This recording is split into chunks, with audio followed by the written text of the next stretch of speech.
guys, half yearly exam முடிஞ்சு leave விட்டுருந்தாங்க. அந்த ஆஃப் இயர்லி லீவ் எல்லாம் முடிஞ்சுட்டு இப்போ மண்டேல இருந்து ஸ்கூலுக்கு போக ஆரம்பிச்சிருப்பீங்க. ஸ்கூலுக்கு போய் 2டே நாள் உங்களுக்கு வந்து ஃபர்ஸ்ட் டிவிஷன் எக்ஸாம் வந்து ஸ்டார்ட் ஆயிடுச்சு இல்லைங்களா? அதுல சேலம் டிஸ்ட்ரிக்டோட first division examination English 11th ஸ்டாண்டர்டோட கொஸ்டின் பேப்பர் நம்ம கிட்ட இருக்கு. இது வந்து சேலம் டிஸ்ட்ரிக்ட். ஓகேங்களா? சேலம் டிஸ்ட்ரிக்டோட கொஸ்டின் பேப்பர் நம்ம கிட்ட இருக்கு. ஸோ இதுக்கான 1 மார்க் அண்ட் கிராமர் பார்ட்டோட ஆன்சர் கேஸ் மட்டும் நம்ம பார்த்துடலாம். 2 மார்க் 3 மார்க்லாம் நம்ம படிக்கிறது இல்லைங்களா? அதனால அதை நம்ம விட்டுறலாம். ஓகேங்களா? ஸோ இதுல ஃபர்ஸ்ட் நியூஸ் பாருங்க. Her silver locks were scattered and her puckered face. Puckered face அப்படின்னா சுருங்குற மாதிரியான ஃபேஸ் அப்படிம்பாங்க. ஸோ அப்ப அதுக்கான ஆன்சர் என்ன? ரிங்கிள்டு. ரிங்கிள்னாலும் சுருங்கினது தான். ஓகேங்களா? அடுத்து it may be that it is because of their antipathy. ஆன்டிபதினா ரொம்ப ஸ்ட்ராங்கா இருப்பாங்க அப்படின்னு அர்த்தம். அதாவது நிராகரிக்கிறது. ரொம்ப ஸ்ட்ராங், எனக்கு இது வேண்டவே வேணாம்னு சொல்லிட்டு கம்ப்ளீட்டா நிராகரிக்கிறது. அதான் strong dislike. Okay, universities are the repositories of knowledge. Repositories அப்படின்னா ஸ்டோர் ஹவுஸ். ஓகே, மீனிங்ஸ் முடிஞ்சிருச்சா? அடுத்து antonyms. Not with just anger or exasperation but just simple wonders. Exasperation அப்படின்னா காம், ரொம்ப கோபமாவும் இல்ல பொறுமையாவும் இல்ல அப்படின்ட்டு. கோபமாவோ இல்ல பொறுமையாவோ. அடுத்து I realise that a career of rectitude sometimes has reward. Rectitude அப்படின்னா டிஸ்ஆனஸ்டி, நேர்மையா இல்லாம. ஓகே, இட் இஸ் அதாவது ரெக்டிடியூட்னா நேர்மையா இருக்கிறது. அப்ப அதுக்கு ஆன்டனிம்ஸ் அப்படிங்கிறப்போ நமக்கு டிஸ்ஆனஸ்டி. அதே மாதிரி எக்ஸாஸ்பிரேஷன் அப்படின்னா கத்தி பேசுறது, உடனே கோவப்பட்டு காமிச்சுறது அப்படிங்கிறது. அதுக்கு ஆப்போசிட் அப்படிங்கிறப்ப காம். அதுக்கப்புறம் it is a traditional method to honour her. Traditional மெத்தட்னா பழமையான முறையில, அப்ப அதுக்கு ஆப்போசிட் புதுமையான முறையில, so modern. Okay, choose the clipped aeroplane அப்படின்னா நமக்கே தெரியும் பிளேன் அப்படின்னு தான் நம்ம சொல்லுவோம்.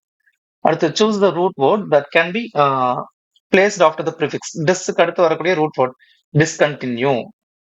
ஃபைனிட்னா இன்ஃபினிட்டி அப்படின்னு வரும், இன்ஆக்டிவ் வரும், இன்டைரக்ட் வரும். அப்ப டிஸ்ங்கிறது கண்டினியூக்கு மட்டும்தான் வரும்.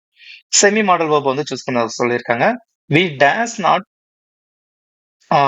Paint this room now.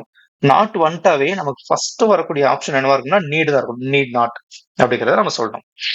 Okay, அடுத்து she always days excuse for coming late. லேட்டா வரதுக்கு எப்பயுமே எக்ஸ்கியூஸ் கேட்டுட்டே இருப்பாங்க. எப்பயுமே கண்டினியூஸா வருது, அதுவும் பிரசன்ட்ல பிரசன்ட்ல ஒரு டென்ஸ் வருது அப்படிங்கிறப்போ வேர்போட நம்ம எஸ் சேர்த்துக்கிட்டா போதும், மேக்ஸ், அவ்வளவுதான்.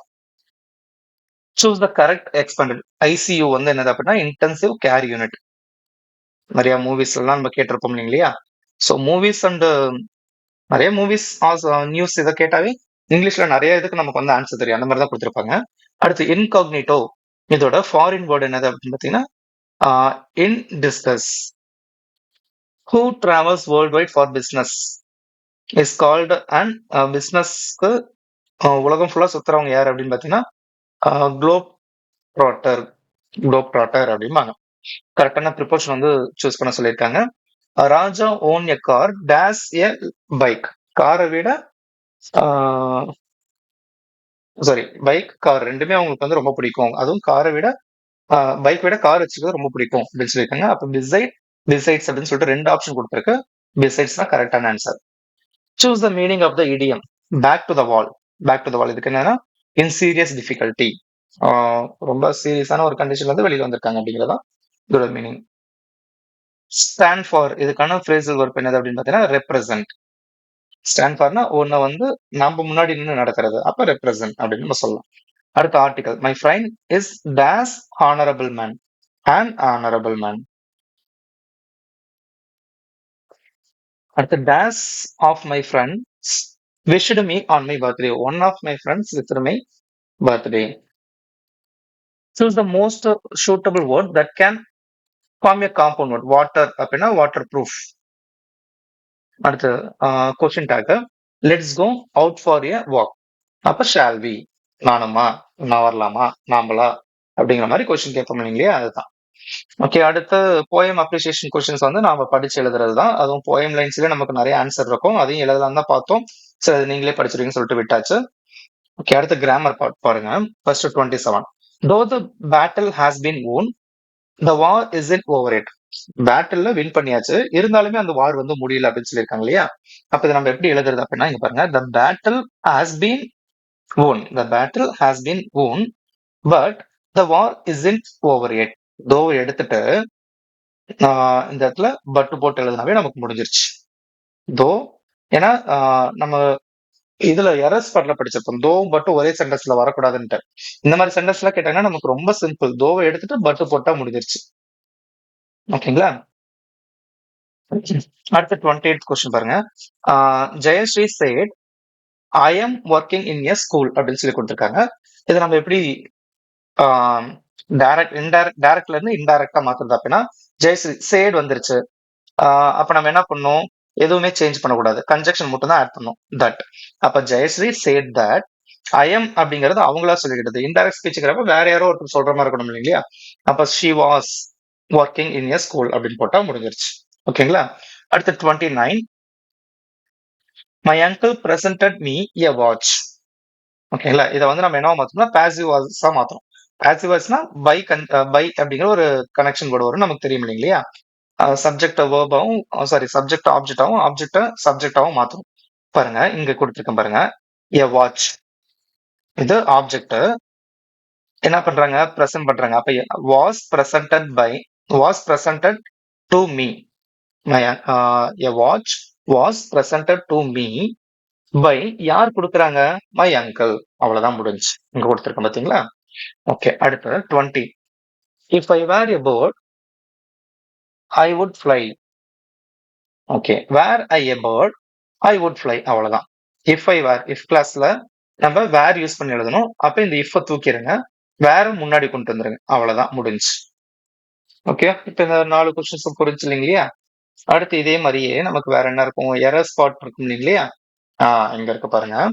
தோ he was ill but he attend the school. நம்ம என்ன சொன்னோம்? தோவும் பட்டும் ஒரே சென்டென்ஸ்ல வரக்கூடாது. அதனால ஒண்ணு பட்டை ரிமூவ் பண்ணும், இல்லைன்னா தோவை ரிமூவ் பண்ணும். பட்டை ரிமூவ் பண்றது ஈஸி. தோ ரிமூவ் பண்ணோம்னா இந்த இடத்துல கேப்ஸ்ல மாத்திரம் அந்த மாதிரி நிறைய வேலை இருக்கும். ஓகேங்களா? அதனால பட்டை ரிமூவ் பண்றது ஈஸி. ரவி ப்ரிஃபர்ஸ் காஃபி தேன் டீ அப்படின்றது. இந்த தேன் ரிமூவ் பண்றது போல என்ன பண்ணும்? டூ அப்படிங்கிறது போடணும். I meet an European at the airport அப்படின்றது. இந்த இடத்துல ஆன் வரக்கூடாது, அதான் வரணும். I can't able to solve this problem அப்படிங்கிறது. இந்த காண்ட் அப்படிங்கிறதுக்கு பதிலா நம்ம என்ன பண்ணோம்? ஆம் நாட் அப்படிங்கிறது யூஸ் பண்ணணும். ஐ காண்ட் அப்படிங்கிறது பதிலா ஐ எம் நாட் அப்படிங்கிறது யூஸ் பண்ணணும். அடுத்து politics R my favourite subject இருக்கு. இந்த இடத்துல ஆர் வரக்கூடாது. பாலிடிக்ஸ் அப்படிங்கிறது ஒரு சப்ஜெக்ட் தான். அப்ப இஸ் தான் நம்ம போனோம். Politics is my favourite subject அப்படின்னு தான் எழுதணும். ஓகே. அடுத்து fill in the blanks. My ring is very loose. ஒரு ரிங் வந்து ரொம்ப லூஸா இருக்கு. அப்ப இது first one. I should not lose it. அதனால நான் அதை வந்து லாஸ் பண்ணல, தொலைக்கல. Kala is healthy dash she is doing exercise daily. எதனால ஹெல்த்தியா இருக்காங்க? பிகாஸ் அவங்க டெய்லி எக்ஸசைஸ் பண்றதுனால. அப்ப பிகாஸ் அப்படிங்கறத யூஸ் பண்ணோம். My mother go abroad next year. இந்த கோ வந்து இங்க நம்ம கரெக்டா எப்படி மாத்தணும் அப்படின்னா நெக்ஸ்ட் இயர் அப்படிங்கிறப்போ ஃபியூச்சர்ல அவங்க போவாங்கன்னு சொல்லியிருக்காங்க. So will go. He is the boy dash won the race. He is the boy யாரு அந்த ரேஸ் வின் பண்ணுவேன். அப்ப யார் அப்படிங்கிற கொஸ்டின் மார்க் நம்ம என்ன பண்ணோம்? ஹூ அப்படிங்கறது யூஸ் பண்ணுவோம். ஓகே. அடுத்து இந்த 47 read the following passage and answer the following questions இருக்கு இல்லைங்களா? ரொம்ப ஈஸியா கேட்டிருந்தாங்க. Which state does Tejaswini belongs to அப்படின்னா மகாராஷ்டிரால தான் அவங்க இருக்காங்க. அந்த மகாராஷ்டிராக்காக தான் அவங்க ப்ளே பண்ணாங்க. What was her father. அவங்க ஃபாதர் என்ன பண்றாங்க? தேஜஸ்வினி இங்க இருக்க பாருங்க. Her father Ravindra Swaran seven was an officer இந்த இந்தியன் நேவி. இந்தியன் நேவில அவங்க வந்து ஆஃபீஸரா இருக்காங்க. அடுத்து 2006 காமன்வெல்த் கேம்ஸ்ல வந்து அவங்களோட பொசிஷன் என்ன அப்படின்னா, அவங்களோட பொசிஷன் நீங்க மென்ஷன் பண்ணலாம். ஆனா 2006 காமன்வெல்த் வந்து கோல்டு மெடல் வின் பண்ணிக்கிறதா சொல்லியிருக்காங்க. ஸோ கோல்டு மெடல் தான். What was that best achievement. அவங்களோட பெஸ்ட் அச்சீவ்மெண்ட் என்ன அப்படின்னு பாத்தீங்கன்னா இங்க இருக்கு பாருங்க. Tejaswini was the first Indian shooter to win gold medal இந்த வேர்ல்டு சாம்பியன்ஷிப். வேர்ல்டு சாம்பியன்ஷிப்ல அவங்க வந்து கோல்டு மெடல் வின் பண்ணிருக்காங்க. அதுதான் அவங்களோட ஃபர்ஸ்ட் அச்சீவ்மெண்ட், பெஸ்ட் அச்சீவ்மெண்ட்டாவும் இருக்கு. When did she become the world champion. World champion அவங்க எப்போ வந்தாங்க? 2010ல தான் வந்தாங்க. ஓகேங்களா? ஸோ ரொம்ப ஈஸியான கொஸ்டின் பேப்பரா இருந்துச்சு. அதுக்கான உங்களுக்கு 1 மார்க்ஸ் கிராமர் பார்ட்ஸ் இந்த மாதிரியான கொஸ்டின்ஸ்லாம் ஆன்சர் சொல்லியாச்சு. கண்டிப்பா உங்களுக்கு யூஸ்ஃபுல்லா இருக்கும். இதே மாதிரி அடுத்தடுத்த கொஸ்டின் பேப்பருக்கு நம்ம ஆன்சர் கீ போட்டுக்கிட்டே தான் இருப்போம். இந்த கொஸ்டின் பேப்பரோட பிடிஎஃப் லிங்க் வந்து உங்களுக்கு எங்க இருக்கும் அப்படின்னு பாத்தீங்கன்னா, இந்த வீடியோட டிஸ்கிரிப்ஷன்ல நான் கொடுத்திருப்பேன். நீங்க அங்க போய் டவுன்லோட் பண்ணிக்கலாம். ஓகேங்களா? இது வரைக்கும் நம்ம சேனல் நிறைய பேர் சப்ஸ்கிரைப் பண்ணாம தான் பாத்துட்டு இருக்கீங்க. சோ மறக்காம சப்ஸ்கிரைப் பண்ணிடுங்க. ஏன்னா அடுத்தடுத்த வீடியோஸ் நம்ம போடும்போது அதோட நோட்டிபிகேஷன் உங்களுக்கு வரணும் அப்படின்னா நீங்க ஜஸ்ட் நம்ம சேனலை சப்ஸ்கிரைப் பண்ணி வச்சிருந்தா மட்டுமே போதும். ஓகேங்களா? அவங்க ஃப்ரெண்ட்ஸுக்கும் ஷேர் பண்ணுங்க. அவங்களையுமே சப்ஸ்கிரைப் பண்ணிக்க சொல்லுங்க. அடுத்த வீடியோல நம்ம பார்க்கலாம்.